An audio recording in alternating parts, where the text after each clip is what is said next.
Hi, and welcome everybody to the Pro Football Forecast show here on Sportsmemo TV. I'm Sportsmemo sports betting expert Ross Benjamin, filling in for my buddy Joe D'Amico, who had some personal matters to tend to today. So we're going to have to do it without Joey, and hope all goes well with him and he gets back sooner rather than later. Anyway, I got a couple nice guests today, and Kevin Thomas and Jesse Schule, some accomplished winning handicappers, and we're going to be talking the NFL Divisional round matchups this weekend, and real excited about talking about these games and hearing what both of those gentlemen have to say, including and also myself as well. As in any event, let's take a look at what's going on at Sports Memo right now, folks. If college basketball, NBA, and NHL seasons are now just $2.99 for all of the Sports Memo betting experts, and the regular $4.79 price that's been marked down to $2.99. No coupon is needed. Head over to Sports Memo right after the show and get yourself started with one of your favorite handicappers or a couple of them. In $2.99, you can get two for the price of one, basically, folks. So a lot of great handicappers over at sportsmemo.com, a lot of winning handicappers and accomplished handicappers at that. And you'll be hard-pressed to find a site anywhere with the talent that's been assembled over at sportsmemo.com. Also, Thursday, today, January 19th, is Customer Appreciation Day at Sports Memo and Wager Talk. And that means all single plays are just $11, and all sports one-day packages, which means today, $19. Where can you go and get picks from great handicappers that cheap? Anywhere, folks. So again, sportsmemo.com and wagertalk.com. Customer Appreciation Day, individual picks, just $11. All-day pass, $19. Can't beat that with a stick. All right, let's get to the game. So first, before we do that, let me introduce the panel. Kevin Thomas, how you doing, my friend? I'm doing great. I see that brick wall in that chair. I think you're going to fire Jesse Schule anytime now. So let's get this thing going. Yeah. I get the distinction of working with a Green Bay Packer fan who lives in Philadelphia. And I hope you have good health insurance, Kevin, because the Philly fans, their reputation precedes them. I mean, can I say anything more? I have a respect for the Packers. You know, we have a mutual love interest in Reggie White, and I know he was an Eagle, and I loved the Eagles back then. I loved the defense, never liked the ownership, didn't like the style or anything about anything. Code tight, all those. Even Buddy Ryan, I wasn't a huge fan of. I mean, his defenses were great, but man, he was arrogant. So you gotta love the Packers, man. Family owned. I actually own my one share of stock. There you go. I trying to get rid of Aaron Rodgers, but they keep him around. So we'll see what happens, though, going into the next season. But, you know, the Eagles beat us this year, so hats off to them, and hopefully they make a big run. Yeah, well, they're primed to do so, and we're going to be talking about that game against the Giants on Saturday night. But before we do that, Mr. Jesse Schule, who finished 2022 as a #1 NFL handicapper in terms of money made at sportsmemo.com. Jesse, how are you, my friend? Well, Ross, I did get off to a great start with football this year. Football was certainly profitable for me, but I started college basketball really slow. My New Year's resolution was to do better, and I come into tonight's action hitting 71% with college hoops in 2023. So, you know, once again, we're getting it done when we have to, and looking forward to these divisional playoff games. I always love New Year's resolutions. Does anybody ever come on and say, I want to gain weight for the new year? You know, I think I want to lose for the new year. That's my resolution. Jesse, you know what George Kittle's New Year's resolution is? To beat you. Do one more rep. That's right. So if any of you haven't seen that video, and I would hope that Jesse posted somewhere on his Twitter page, you have, right? Jesse did more reps at 225 than George Kittle did at the NFL Combine when he was going into his rookie year. So there you go. We got that's why I call Kevin's got that look in his eye. He's gonna put that to the test tomorrow, probably. And that's why I call you Jesse the Mule Schule. But I won't say that very often because you don't like that name, but that's where I got it from. Anyway, all right, let's start discussing the games at hand. Don't forget, folks, if you have not subscribed to our YouTube channel, take a second to do so at Sports Memo or Wager Talk TV. It's where else can you get something free? View videos for free from world-class sports handicappers than right here. And don't forget, at the end of the video, give us a like. It doesn't take us much to make us happy. So, all right, let's start with the Kansas City and the Jacksonville Jaguars game. And I'm going to start with Kevin. Kevin, what do you got for this in terms of what you could share with the audience? Well, first off, I have no premium picks up yet for NFL because right now, like what I'd start with is I start looking at the sharp action and see the lines move and which way they're moving here. Right now, this is basically, the Chiefs are heavy favorites here at 8.5. But what I'm looking at is being a Packer fan, I'm a huge fan of the old West Coast offense, and both these coaches are off the old homegrown tree. And you got Andy Reid and Doug Peterson, and both of them love to use the tight ends. And what I'm looking at last time they played, Ingram, he only had like 4 catches, and then there's Kelsey on their side for almost 90-some yards and a touchdown. So everything runs through the tight ends in the West Coast offense. There's 3 teams left that run it: the Cowboys, the Chiefs, and the Jaguars. And whoever runs it best is going to be successful. I love the West Coast offense. All the other trickery stuff that, Shanahan, how he plays his game and stuff, that's good too. But this is going to be a great matchup. 2 West Coast offenses. The Jaguars got nothing to lose coming in with all the momentum. And the only knock on the Chiefs is the secondary. You can score on this team, but can you score more than Patrick Mahomes? I would look at the total. 52 is a little high right now. I'd wait a little bit on that. But I would have to lean the Chiefs right now. But I'm going to watch that, even though the Jaguars are probably the sharper action. Okay, so Kevin Thomas has a small lean at this particular juncture in time. Doesn't necessarily mean that's going to be his premium pick. And he is leaning toward the Kansas City Chiefs over the Jacksonville Jaguars. I'm going to have a best bet on this game later in the show. So the only thing I will say, these teams met earlier this season, and Kansas City walked away with a 27-17 win. But don't be deceived by just that 27-point output, because Kansas City had 486 yards total offense in that game and were plagued by 3 turnovers. So in any event, Jesse, the Jewel Schule, my man, what do you got on Kansas City and Jacksonville you could share with us? Well, I'll pick up right where you left off, Ross, when you said they scored 27 points despite turning the ball over 3 times. Kansas City, they average almost 30 points a game, number 1 offense in the NFL, number 1 in passing. Tough task for the Jaguars, and of course everybody's talking about the big comeback from 27-0, 5 turnovers, and still they gained 390 yards and scored 31 points. The Jaguars have trended towards slow starts, rough starts, and strong finishes. But I wouldn't be surprised if they flip the script this week. We all know that Kansas City tends to get off to slow starts and often rally in the second half and come from behind themselves. I expect both these teams to score plenty of points. I mean, neither team really leans on the run like a lot of other teams do. Both these teams are heavy to the pass, both quarterbacks playing well. I'm looking at the total. It's a pretty big number. And while I do like the over, I think the preferred way to bet this is the Kansas City team total over. Right now it's sitting at 30.5.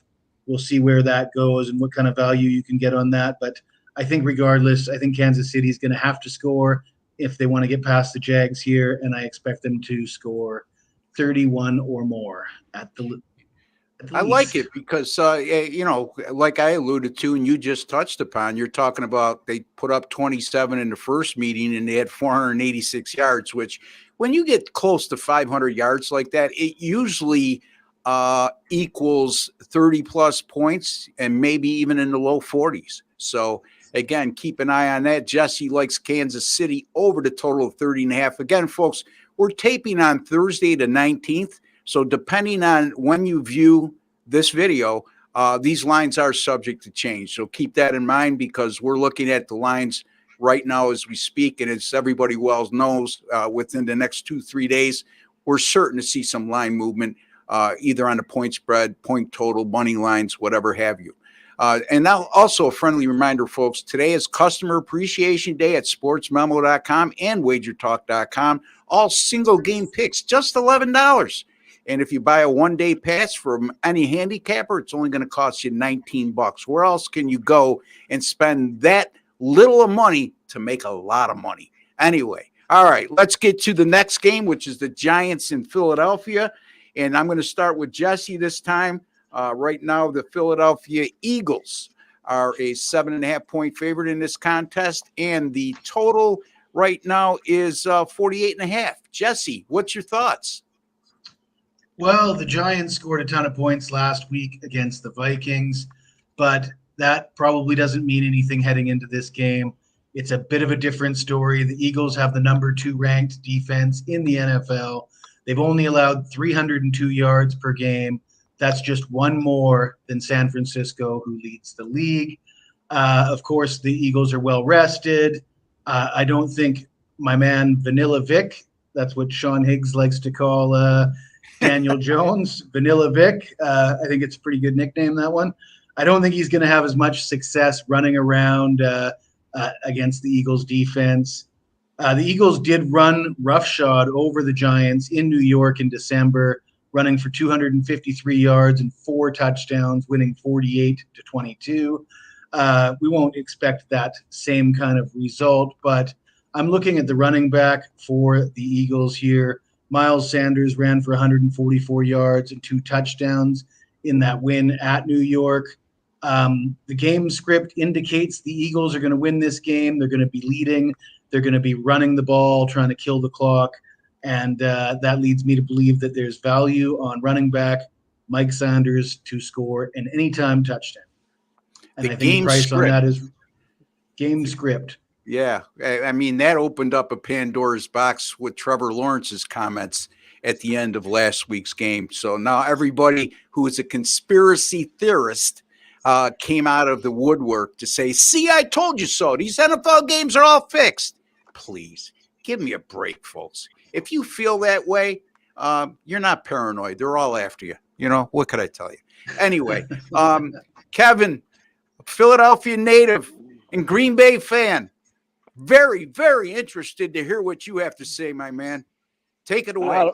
Out of all the games, this is probably the closest one to a 50-50 split. Like we were talking about earlier, the Chiefs-Jaguars.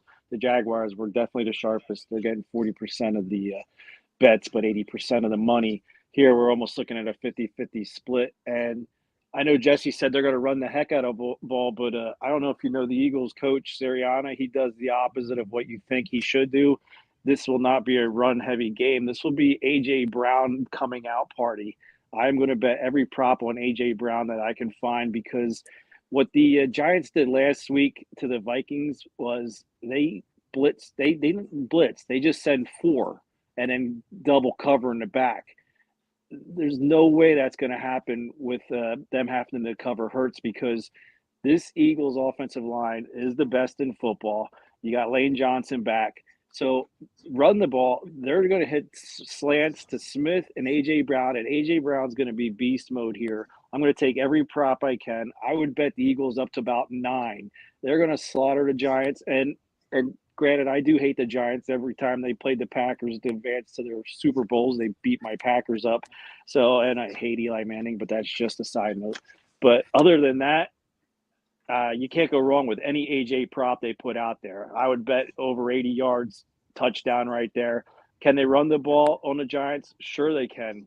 But that's not Sirianni's way. I mean, I have to listen to the radio stations down here, all the sports talk and stuff, and they scream, run the ball. Get Dallas Goedert more involved. He's not a West Coast guy. He's from Indianapolis. He's from the Reich system. They like to use the slots. They like to run but use the slot. He was a receivers coach. Well, we lost Kevin Thomas temporarily, but he likes A.J. Brown in a lot of props. He also has a lean toward the Philadelphia Eagles. He's saying -7.5 up to 9 if it even goes that high. Kevin, I'm sorry you got cut off. You want to finish? Yeah, I'm sorry about that. I'm good. Thank you. All right. So there you have it, folks. Here's what I'm going to tell you about this game. I haven't definitively made up my mind, but I do have a lean right now as we speak toward the Eagles. And I'm going to make it real simple. I'm not going to throw numbers at you. I'm going to just simple logic. If the Giants go into this game and lose 45-3 and get eliminated from the postseason, I don't think you'd be hard pressed to find anybody, whether it be a Giants fan, an objective observer, NFL experts, whatever have you, sports handicappers like ourselves. I don't know how you cannot consider what the Giants did this year as being a successful season. On the other hand, Philadelphia, this team, it's Super Bowl or bust for this team. I mean, they've been the number 1 seed all year in the NFC. They continue to be the number 1 seed. They got home field advantage. They had a tremendous regular season, and everybody and anybody expects them to not only get to the Super Bowl, but possibly win it. And, and urgency will certainly be on the side of the Eagles. And I think that will come into play here. I think Philadelphia is rested, obviously, with a week off. The Giants coming off an upset win. They've been a great story this year, but I think they're going to be overmatched in this particular matchup. And my early lean right here would be to lay the points with the Philadelphia Eagles on Saturday night over the New York Giants. All right, let's get to our next game. And that would be the Buffalo Bills the Miami Dolphins. That was last week. The Cincinnati Bengals. Easy for me to say, Jesse, at the Buffalo Bills on Sunday, 1 p.m. Eastern time start. Buffalo right now is a 5.5-point favorite. Very interesting, folks. This game opened at 4. It's now 5.5. This is a much anticipated matchup. They tried to play this game at Cincinnati a few weeks ago, or the matchup anyway, and we all know what happened there. Tragic sequence of events that turned out to be a good story, thankfully. I'll let you start on this one, Kevin. Yeah, this would be the game I stay away from as of right now. The public is all over the Bengals, and I agree with the public. I don't know what the big thing is with the Bills. They have no secondary. I know, everything that happened. This is the team that, everyone wants to get to the Super Bowl. But, I mean, in their last, 12 games, they played 2 quarterbacks that are actually in the top 15. And one was Aaron Rodgers, who had no receivers at the time. And the other one was Kirk Cousins, who beat him in Buffalo. I mean, he's going to have they're going to be going against probably who I think are the 3 top receivers on a team that are in a team together. Because if you look at the Bills, Diggs is a stud. But then you look at the Bengals, you got Chase, you got Higgins, and you got Tyler Boyd, who would be a number 1 on pretty much any team in the NFL. They got 3 number 1s. Who's going to guard these guys? And then you got Joe Burrows. This kid's a stud. And, I mean, I don't know if you watch it. This year he's starting to run the ball. He's got a better offensive line. And, yeah, everyone's going to say, well, look how he played against the Ravens and stuff. That's the AFC East. That's how it always is. I mean, or NFC North. That's how it always is. I mean, these guys, that's the trenches. They want to run the game. They want to pound the ball. And then you look at the Bengals. They beat Patrick Mahomes. They beat a couple good quarterbacks. So I'm not touching it because I tend not to go public just because it just – the odds makers don't set up for the public to win all the time. But, I like the Bengals here, so I probably wouldn't put a bet on it as of yet. I want to watch that line a little more, but I just think the Bills are way overrated. No Von Miller, so the pass rush isn't going to be as good. And who they got in the backfield? Just White, and he's kind of aged, and he ain't going to stay with Chase, that's for sure. So I'm going to go with the Bengals minus the 5 or plus 5.5. Yeah, I'm going to have to respectfully disagree. Number 1, Tre'Davious White is in his mid-20s. He's not an old man. He did come back from an injury, started sort of slow. I mean, he blew out his Achilles last Thanksgiving Day at New Orleans. His return late in the year, he was nowhere near what we're used to seeing. But over the last couple of weeks, if you watch this guy, he's been lights out. So, again, Kerry Elam, the first-round draft choice, the other cornerback, along with Dane Jackson. They leave some to be desired, but Elam showed a good sign over the last couple of weeks, the way he played, specifically last week. And if you look at the Buffalo defense, yes, they played a third-string quarterback, and everybody's out there. They scored 31, and they had a third-string quarterback, meaning Miami. Well, Miami only had 231 yards in the game. The problem was Josh Allen and his lack of ball security. In terms of he threw 2 interceptions. Both of those were returned inside the 40 of Buffalo.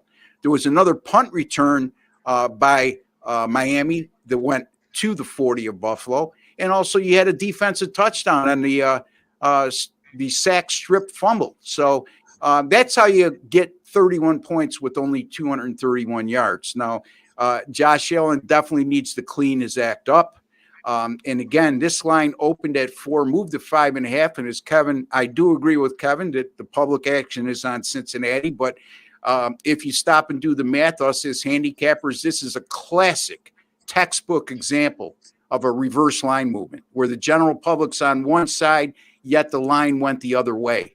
Buffalo going from 4 to 5.5, despite over 60% of the tickets and 60% of the money being on Cincinnati in this spot. I never heard of a team like Buffalo. I should say I don't remember a team like Buffalo who's won 8 games in a row going into a playoff game in such under heavy scrutiny, being called overrated. And I get it because the eye test from the casual observer or even guys like us, if you just glimpse, look, we don't we don't run through the tape on every single NFL game. At least I don't. But the eye test would tell you that Cincinnati's been far superior down the stretch.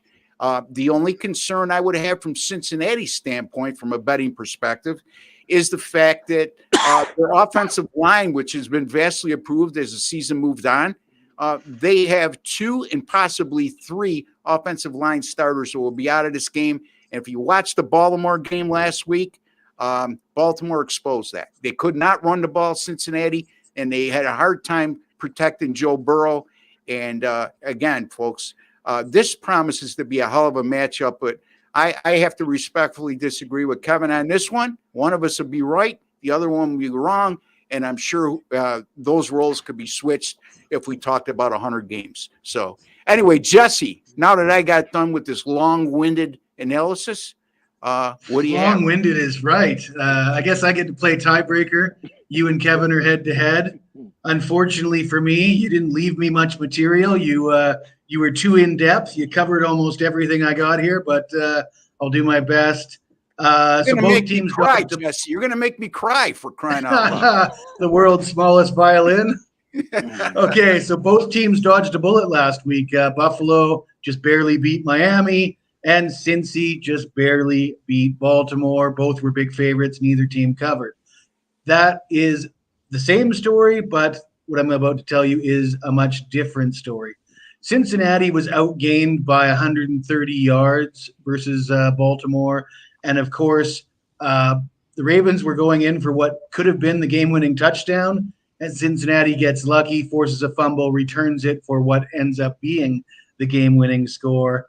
There's no way I want to bet on a team that gets that kind of lucky at the end of a game heading into this game on the road. Buffalo, on the other hand, the opposite story. They outgained Miami by roughly 200 yards, and they were slightly unfortunate that the game was so close. As Ross alluded to, the offensive line is probably the number one factor here. You say what you want about Burrows. A lot of people think Burrows is better than Allen. I'll give you that, but only if his offensive line can keep him upright. He was sacked 4 times last week.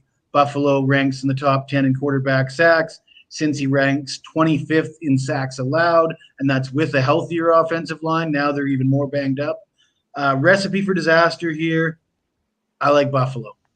Yeah, and I'll go out on a limb and say I'll take Josh Allen any day of the week over Joe Burrow, and that doesn't mean I think Joe Burrow is a top 5 quarterback. There's no doubt about it. Okay, but the element that Josh Allen brings to a game, and he's a proven playoff performer now. He hasn't got his team to the Super Bowl, but you'd be hard pressed. Even last year, when you looked at his performance in Kansas City, when they lost that game, he carried that team on his back.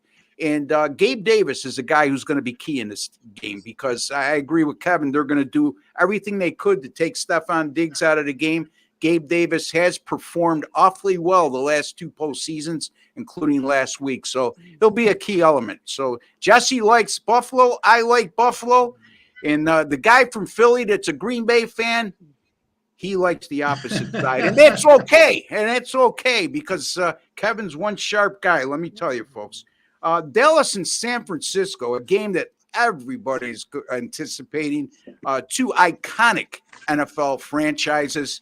And right now, as we speak, the San Francisco 49ers, who opened at 4, are now at 3.5. The total in this game has really not moved at 45.5. So, Jesse, since I haven't had you lead off, and you had to put up with my long-winded analysis on the Buffalo game, and you made me cry, I want to hear what you have to say first. Yeah, I mean, I don't want to go after Ross. He's a tough act to follow. Steals all my material.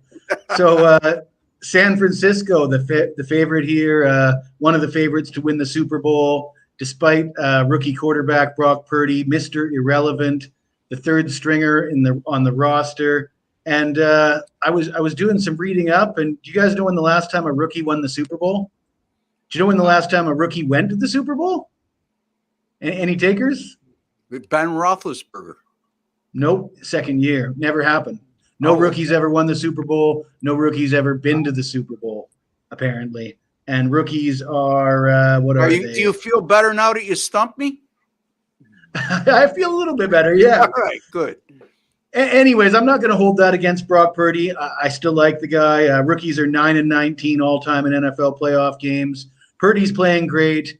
I'm not going to say he's going to be terrible here, but there's always that possibility. And let's face it, the Dallas defense is a lot more of a problem than what he's had to face lately. And San Francisco, the number 1 ranked defense in the league. Dak played well against Tampa last week. But let's go back to last year's playoffs when Dallas was eliminated at home by San Francisco. Dak threw for 254 yards, a touchdown, and an interception on 23 of 43 passing. That was a low-scoring game. It ended with Dak running the ball with no time on the clock like an idiot. And I don't know if we blame Dak for that or Mike McCarthy, but that's how the game ended. And the total here, 46. I like the under. I just think both these defenses could be a problem for the opposing quarterbacks. Both these quarterbacks, it looks like a tough game for both these quarterbacks. So I will lean on the under here. So Jesse likes Dallas and San Francisco under 45.5. We turn to Kevin Thomas. Kevin is number 3 over the last 30 days in money earned over at sportsmemo.com. He also went 5-2 in the NFL playoffs last week. So winning handicapper personified. And Kevin, what do you got? What's your take on this game? Well, if I'm going to make a pick, I'm going to go with the Cowboys, because I'm looking at like 30% of the bets and 70% of the money all over Dallas, as the 49ers are getting pumped with that low-ass money, that -4. I mean, it was 3.5, 4, whatever you can get it at. That's low. I mean, I picked the 49ers to win the Super Bowl. I had to do a pick at the beginning of the season for another thing, and that was one of the teams I had there, but I thought it was going to be Trey Lance quarterback. And then, I mean, what does the public want to see? They want to see 2 teams out of the NFC East. That'd be like the first time in a long time that they battled for the Super Bowl, to go to the Super Bowl.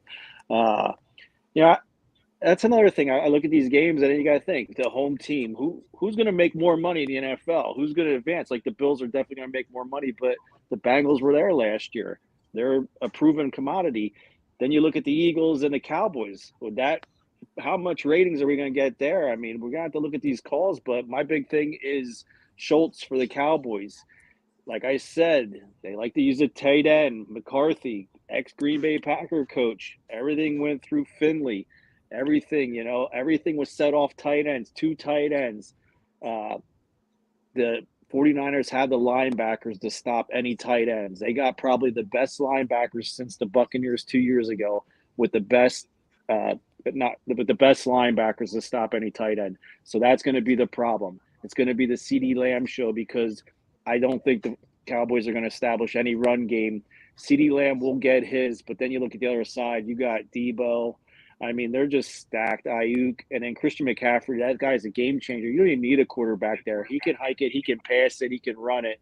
But I'm telling you what, I'll take these Cowboys. I'm going to get 4 points because it's going to be such a close game. It could come down to either team, but that 4 points is way too much to pass up on. Yeah, Dallas plus the 4. And don't forget, folks, this is a Dallas team that will be playing with revenge. Last year, they were upset in the playoffs in the divisional round against the San Francisco 49ers. So a lot to play for the Dallas Cowboys. That doesn't mean just because they're playing with revenge, they will win. But we're looking at beating a number, folks. We're not looking at picking games straight up. Of course, there's nothing more satisfying than picking a underdog that wins straight up. But Kevin likes the points here with the Dallas Cowboys. Jesse likes the under 45.5 in this game. And I'm going to disrespectfully, I shouldn't say disrespectfully. I was just going to, I'm going to say respectfully disagree. If I said disrespectfully, you'd make me cry again, Jesse. But look at the San Francisco 49ers have scored 37 points or more in the last 4. They've scored 33 points or more in 6 of their last 7 and 7 of their last 9.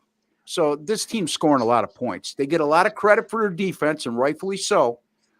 This is a very stout defense, and if you look at the total yardage and scoring defense, you'll see them right at the top of the heap.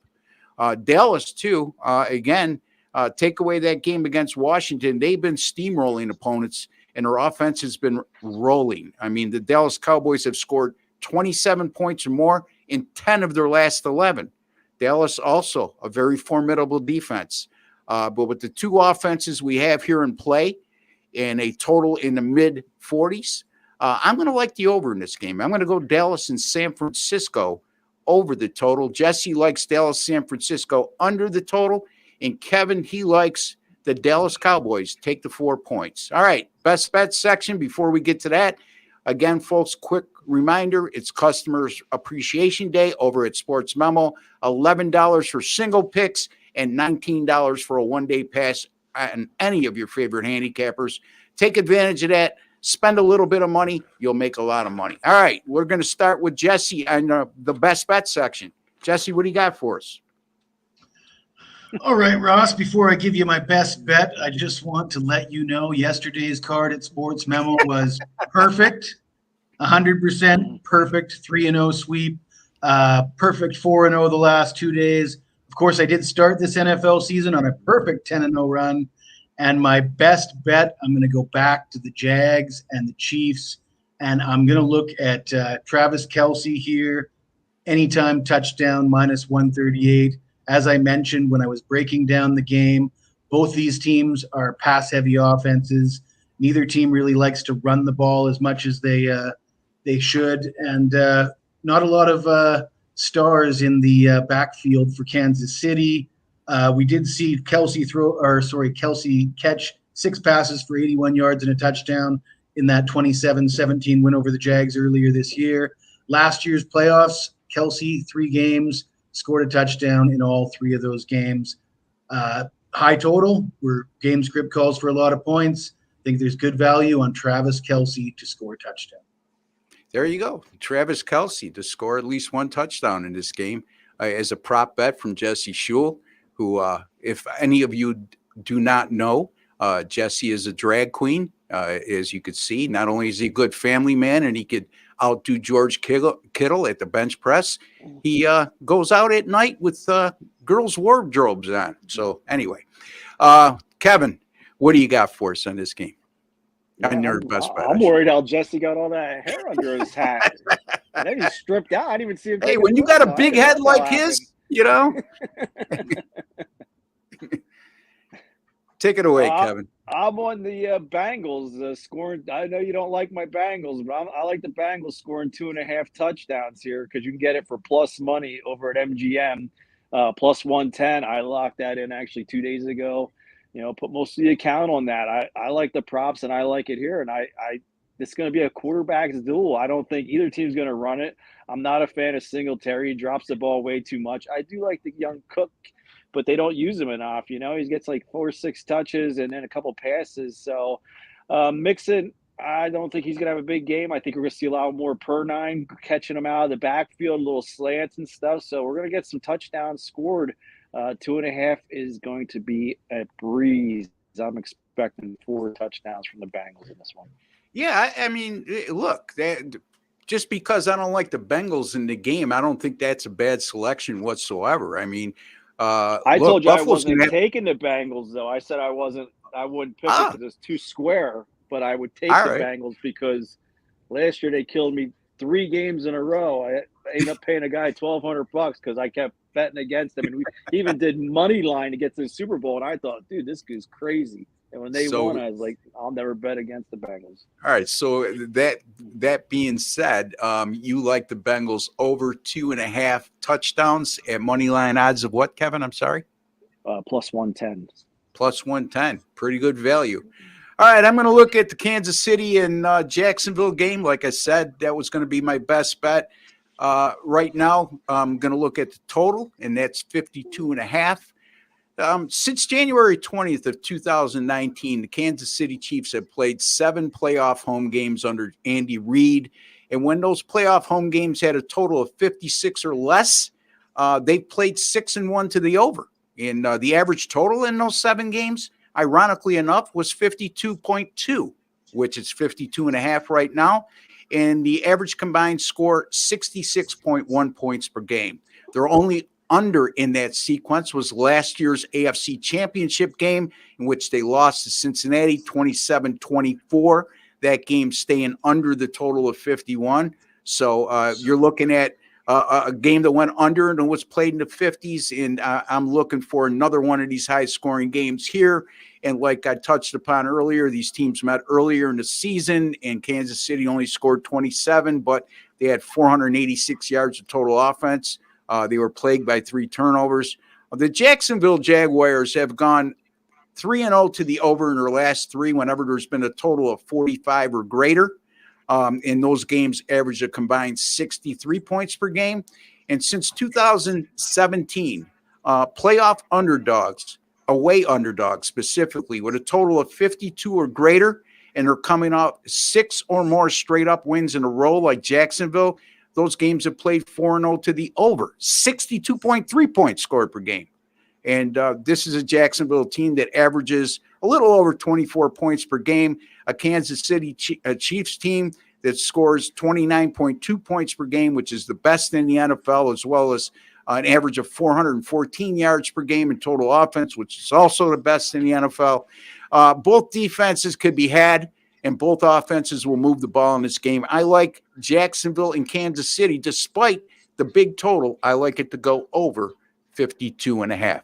All right, Jesse, tell us what you may have coming up this coming weekend and how you've been doing of late. Well, Ross, like I said, I've got off to a great start to 2023 with college basketball hitting 71%. Was the number 1 football handicapper in 2022 at Sportsmemo. Really excited about this weekend, and I will have plays on all 4 games. There you go, Kevin. What do you got going? Oh, I got 1 in hockey, 1 in college basketball, 1 in basketball tonight. This weekend I'll have tons of NFL action for you. And right now in college basketball, this is the best time to bet college basketball because now you got conference play. You got these huge teams that are 13-1 going on the road. And people see that 13-1 and they're betting them up, and that line's moving in our favor every time. I love it. This is the time of the year that I just start cashing in on the college courts. So make sure to check out all my college basketball plays. NBA is a little tougher because you just never know who's going to sit. I mean, if we put our picks up early, then by 4 o'clock, 5 o'clock, it's like, what the hell? This guy's sitting on it. It's hard to pick NBA at this time of year. That I respectfully agree with because the NBA is real tough at this time of year because you get too many players sitting out for hangnails. You don't know who's going to be on Veterans Rest Day. And, college basketball, unless somebody's hurt, they're going to play. So College basketball also has been very good to me. 7-2 since Saturday, 40-28 since November the 14th. And I'm on an all sports run at Sports Memo right now, where I've made over 35 units since December 27th. So, and NFL, I finished number 6 during the regular season. So a lot of good stuff from all three handicappers. Jesse was number 1 during the regular season in money made in the NFL. Kevin Thomas, number 3 over the last 30 days, coming off a 5-2 week in the NFL playoffs. And be sure to visit us and all the great handicappers over at sportsmemo.com. Don't forget, folks, $11 Tuesday, all single picks, or Thursday, $11 picks, Customer Appreciation Day, and one-day packages, $19, and all at sportsmemo.com. For Jesse Schule and Kevin Thomas and Ross Benjamin, we'd like to wish each and every one of you all the very best. Take care and God bless, folks.